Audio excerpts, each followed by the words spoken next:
What was graduation day like for you? I mean, a double degree. You had worked so hard for 4 years. You were a terrific student. Was graduation day very happy and yet somewhat sad at the same time? Yeah, I was really happy. You know, it was Mother's Day, so that was the best gift that any, son or daughter could get for their mother, just graduating, especially from college, and to be there with my teammates. All 5 of us graduated and earned our degrees, so it was a great feeling.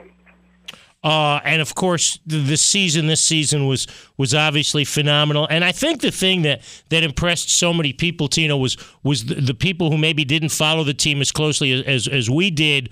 You get in the final game, and the first half of that game was a nightmare offensively. And people forgot you still played great defense in the first half of that game, and that allowed you to be close enough to come back and eventually whoop Stanford. Was there any feeling in that first half of we're in big trouble here, or the fact that you guys had been so successful, did that kind of help you ease you through that first 20 minutes?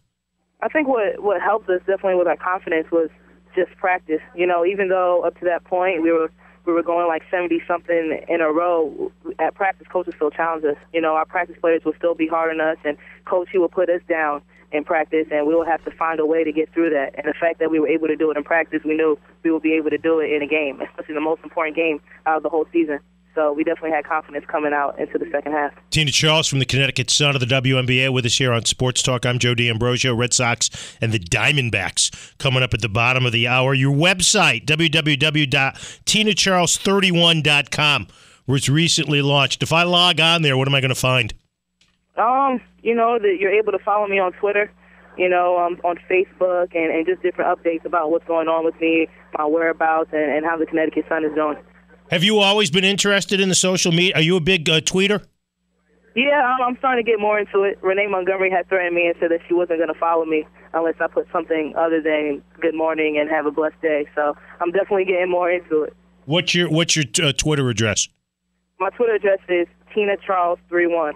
That's easy enough. All right, so if you follow Tina, then you should follow me too at Joe D Sports, because I'll start following Tina as soon as I get done off the air here. If you were going to have advice for Maya Moore about her senior year, Tina, what would you get? What advice would you give Maya?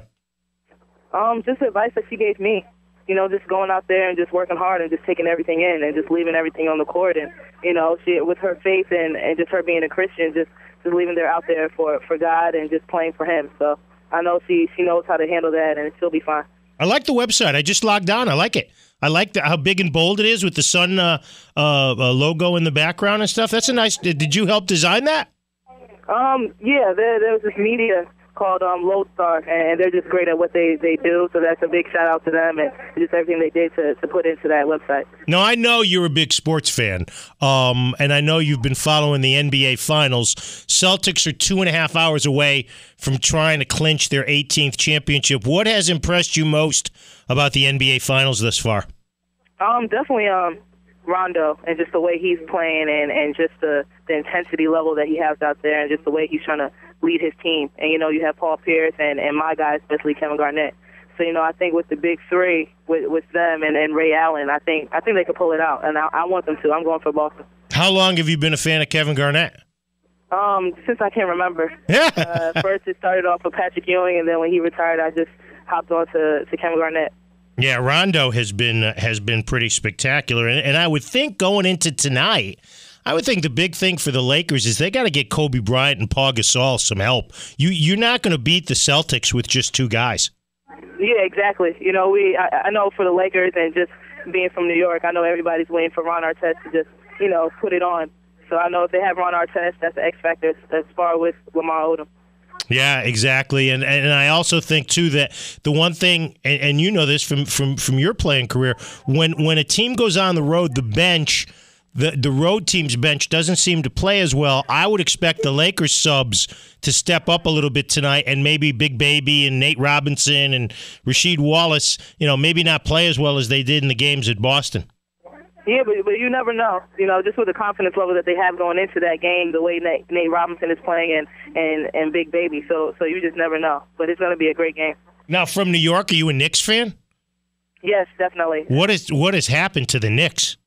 I don't know. Hopefully we maybe get LeBron or Chris Bosh or anybody, That'll be a great thing. But I remember back in the day with John Starks and Patrick Ewing and how it was. I just loved it. I'm old enough to remember the 2 championships. Those were the golden days.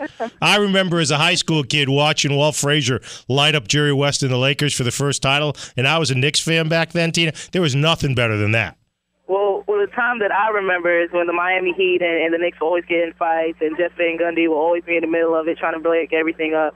And Reggie Miller just putting on a show on the Knicks. That's what I remember. Well, that would be what you would remember because you're a lot younger than I am.